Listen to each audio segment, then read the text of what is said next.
warahmatullahi wabarakatuh. Alhamdulillahirrabbilalamin. Wassalatu wassalamu ala ashrafil anbiya wal mursalin wa ala alihi wa sahbihi ajma'in. Apakah agaknya tajuk kita pada kali ini? Perkongsian Ustazah adalah dalam tingkatan 3 Pendidikan Islam, pelajaran 18 bertajuk Aidilfitri dan Aidiladha. Dalam Islam kita ada dua perayaan iaitu Aidilfitri dan Aidiladha. Apakah yang dimaksudkan dengan Aidilfitri? Aidilfitri ialah hari raya umat Islam yang disambut pada 1 Syawal. Manakala Aidiladha pula ialah hari raya umat Islam yang disambut pada 10 Zulhijjah. Seterusnya kita lihat pula apakah amalan-amalan sunat yang dilakukan semasa kita menyambut Hari Raya Aidilfitri dan Hari Raya Aidiladha. Antara amalan sunat semasa menyambut Hari Raya ialah menghidupkan malam raya dengan bertakbir, membesarkan Allah dan berdoa.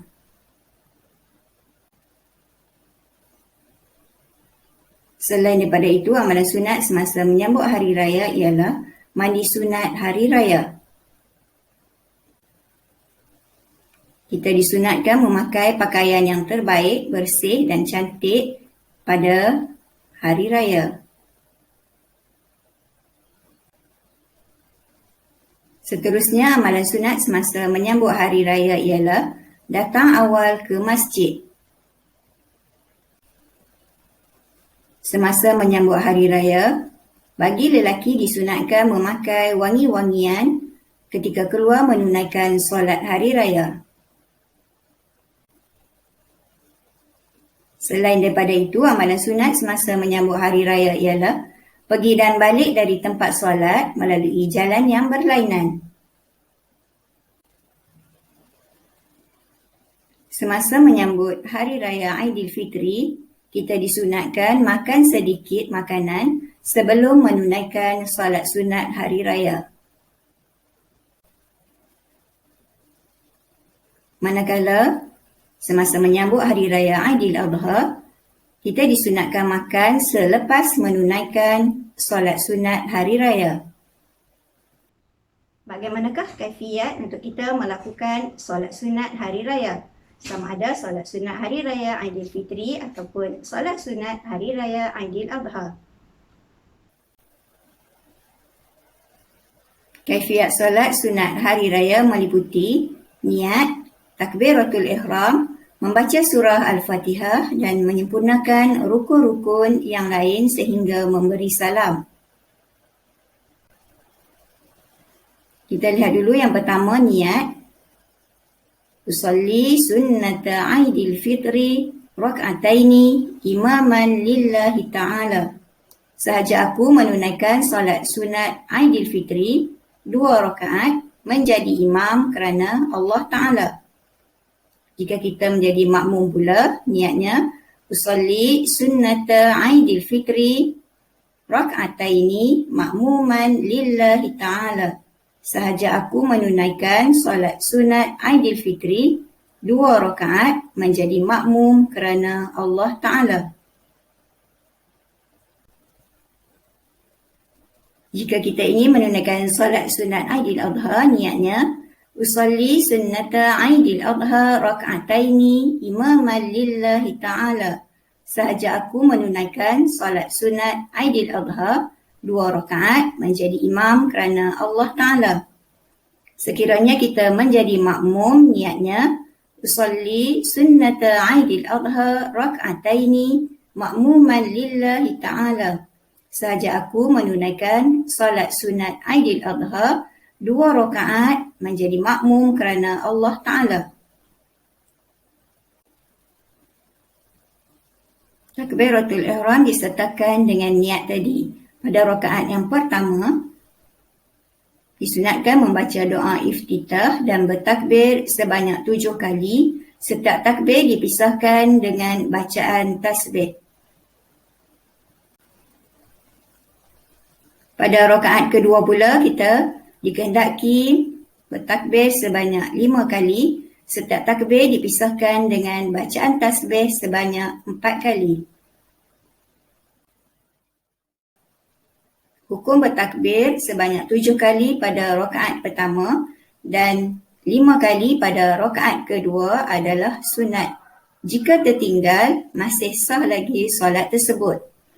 Ini adalah bacaan tasbih iaitu Subhanallah walhamdulillah wa la ilaha illallah wallahu akbar.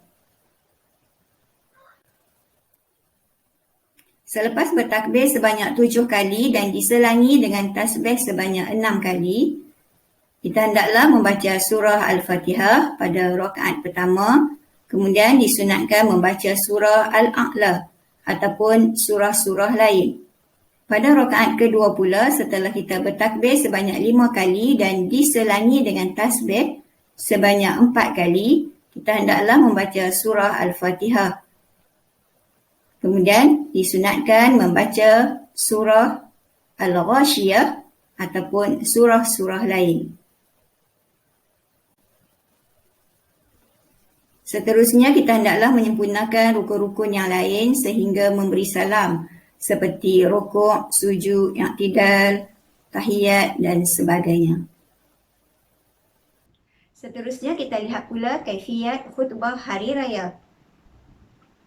Bagi khutbah hari raya, kita disunatkan berkhutbah dengan 2 khutbah selepas selesai solat. Khutbah hari raya dilakukan selepas solat hari raya. Ini berbeza dengan khutbah Jumaat, yang mana khutbah Jumaat dilakukan sebelum solat Jumaat. Khutbah hari raya disunatkan dimulakan dengan 9 kali takbir pada khutbah pertama dan 7 kali takbir pada khutbah kedua.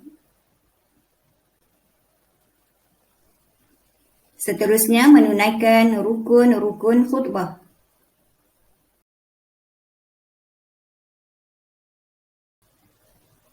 Cuba kita lihat pula apakah rukun-rukun khutbah. Yang pertama, memuji Allah Subhanahu Wa Taala sekurang-kurangnya menyebut Alhamdulillah.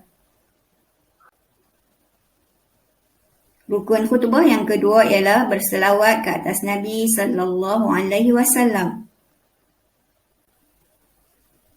Rukun khutbah yang ketiga ialah berpesan supaya bertakwa kepada Allah Subhanahu Wa Taala sekurang-kurangnya menyebut Ittaqullah.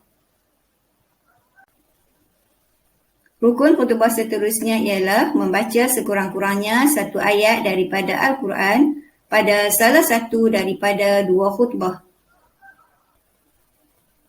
Rukun khutbah seterusnya ialah berdoa untuk orang-orang yang beriman pada khutbah yang kedua. Apakah syarat sah khutbah? Syarat sah khutbah yang pertama ialah khutbah disampaikan selepas solat hari raya. Rukun khutbah disampaikan dalam bahasa Arab. Khutbah mestilah berturut-turut antara 2 khutbah. Syarat sah khutbah seterusnya ialah khatib mestilah seorang lelaki. Khatib mestilah suci daripada hadas kecil dan besar serta menutup aurat. Khatib berdiri jika mampu. Apakah hikmah pensyariatan Hari Raya Aidilfitri dan Hari Raya Aidiladha kepada umat Islam? Antara hikmah pensyariatan Hari Raya ialah membesarkan Allah Subhanahu Wa Taala atas kurniaan nikmat iman dan Islam. Pensyariatan Hari Raya ini juga adalah sebagai tanda bersyukur daripada seorang hamba terhadap penciptanya. Pensyariatan Hari Raya juga melahirkan rasa kegembiraan meraihkan Hari Kebesaran Islam. Selain daripada itu, pensyariatan Hari Raya juga dapat mengeratkan silaturahim antara anggota keluarga. Pensyariatan Hari Raya juga dapat mengeratkan ukhuwah sesama umat Islam. Selain pada itu, hikmah pensyariatan hari raya ialah beroleh nasihat dan pengajaran melalui khutbah raya yang disampaikan.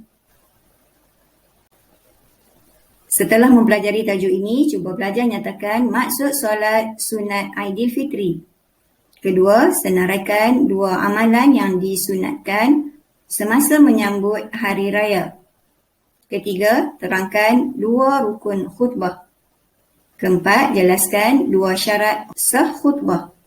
Dan yang kelima, terangkan dua hikmah pensyariatan hari raya. Allah